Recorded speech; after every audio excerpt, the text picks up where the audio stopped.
금값이 요즘 정말 난리죠. 연일 사상 최고치를 갈아치우고 있는데 대체 무슨 일이 벌어지고 있는 걸까요? 오늘 이 시간에는 르몽드 디플로마티크 김시래 기자의 암호화폐가 금을 대신해 기사를 바탕으로 이 현상의 핵심을 아주 명쾌하게 파헤쳐 보겠습니다. 자, 이 숫자 좀 보세요. 4,020달러. 이게 금 선물 가격인데요. 트로이 온스당 가격입니다. 여기서 트로이 온스는 금 같은 귀금속 무게를 잴 때 쓰는 국제 단위인데 바로 이 가격이 사상 처음으로 4,000달러 선을 뚫었다는 겁니다. 정말 새로운 역사를 쓴 거죠. 근데 이 숫자가 더 놀라운 건 바로 그 속도 때문이에요. 아니, 불과 1년 만에 무려 30%나 급등했다는 거거든요. 이건 그냥 오르는 수준이 아니라 말 그대로 폭등이라고 봐야 합니다. 아니, 그럼 도대체 무엇이 금값을 이렇게 미친 듯이 끌어올리고 있는 걸까요? 그 첫 번째 원인, 바로 전 세계를 뒤덮은 이 불안감이 만들어낸 엄청난 수요입니다. 지금 세계 경제의 양대 산맥이라고 할 수 있는 미국과 유럽이 동시에 흔들리고 있어요. 미국에서는 연방정부 셧다운 얘기까지 나오니까 투자자들이 제일 안전하다던 미국 국채를 버리고 금으로 몰리고 있는 거고요. 유럽도 마찬가지입니다. 프랑스가 정치적으로 혼란스러우니까 유럽 채권 시장에서 빠져나온 돈이 전부 금으로 향하고 있는 거죠. 이 상황 그냥 시장의 우려 수준이 아닙니다. 국제통화기금, 바로 IMF에서도 아주 심각하게 경고하고 나섰어요. 최근 보고서를 보니까 정치적 교착 상태에 빠진 재정정책은 투자 심리를 격렬하게 흔들 수 있다고 딱 짚었더라고요. 지금 금값 오르는 게 단순한 경제 논리를 넘어섰다는 걸 보여주는 대목이죠. 바로 이 지점에서 우리가 금의 본질, 안전자산이라는 개념을 다시 떠올려야 합니다. 뭐 다들 아시겠지만 금은 옛날부터 위기가 닥치면 가장 믿을 수 있는 피난처였잖아요. 그러니까 시장이 막 요동칠 때 내 돈을 지켜주거나 오히려 가치가 더 오를 거라고 기대되는 투자자들의 최후의 보루 같은 거라고 보시면 됩니다. 그런데 여기서 좀 이상한 점이 하나 있어요. 보통 금은 인플레이션을 막으려고 산다고들 하잖아요.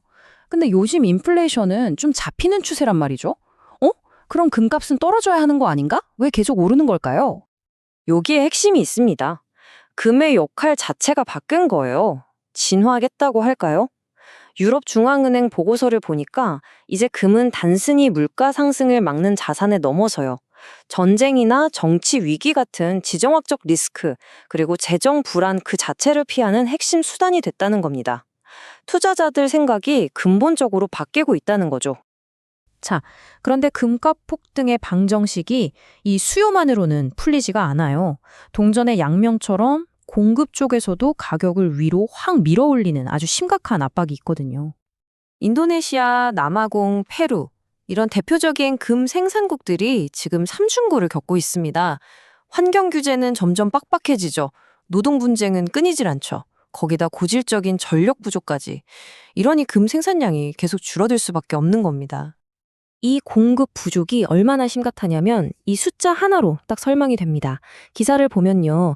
인도네시아의 한 대형 광산업체가 내년 생산 목표를 무려 15%나 줄이겠다고 발표했대요. 와, 살 사람은 넘쳐나는데 팔 물건은 줄어드니 가격이 오르는 건 너무나 당연한 이치죠. 자, 그렇다면 한때 디지털 골드라고 불리면서 금의 자리를 넘봤던 암호화폐는 어떨까요? 지금처럼 이렇게 불안한 시기에 과연 암호화폐가 금을 대신할 만한 안전자산이라는 걸 증명해냈을까요? 오늘 저희가 참고한 기사의 제목이기도 한 이 질문, 한번 답을 찾아보죠. 이 부분에 대해서는 세계경제포럼의 자문위원인 케네스 로거프 교수의 분석이 아주 명쾌합니다. 지금 우리가 겪는 이런 구조적인 리스크 환경에서는 변동성 큰 비트코인보다는 금이 훨씬 더 안정적인 피난처다. 딱 잘라 말했죠. 사실 불과 몇 년 전만 해도 암호화폐가 금을 대체할 거라는 얘기가 정말 많았잖아요. 근데 현실은 완전 달랐습니다. 이렇게 전례 없는 글로벌 불안이 닥치니까 결국 투자자들은 가장 오래되고 믿을 수 있는 자산, 바로 금으로 다시 돌아오게 된 거죠. 전문가들이 이걸 금의 귀환이라고 부르더라고요. 좋습니다. 그럼 앞으로는 어떻게 될까요? 전문가들은 이 금 시전의 미래를 어떻게 보고 있을까요? 마지막으로 앞으로의 전망과 우리가 눈여겨봐야 할 변수들을 한번 짚어보겠습니다. 결론부터 말하면 전문가들은 금의 강세가 당분간 계속될 거라고 봅니다. 기사에 따르면 향후 1년에서 2년 안에 금값이 4,200달러에서 많게는 4,500달러 선까지도 갈 수 있다는 전망이 나오고 있어요. 그럼 앞으로 금값은 뭘 보고 판단해야 할까요? 바로 이 5가지 핵심 변수입니다. 특히 미국의 재정 위기나 프랑스 정치 상황, 그리고 공급망 리스크, 이게 영향력이 매우 높음이죠. 이런 것들이 금값에 가장 큰 영향을 줄 거란 얘기입니다. 앞으로 금시장 흐름을 보실 때 아주 유용한 가이드가 될 겁니다.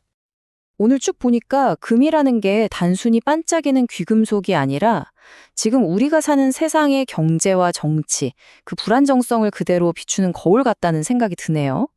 자, 그렇다면 이 불확실성의 시대에 여러분 각자의 삶을 지켜줄 가장 중요한 안전자산은 과연 무엇일지 한 번쯤 생각해 보시는 건 어떨까요?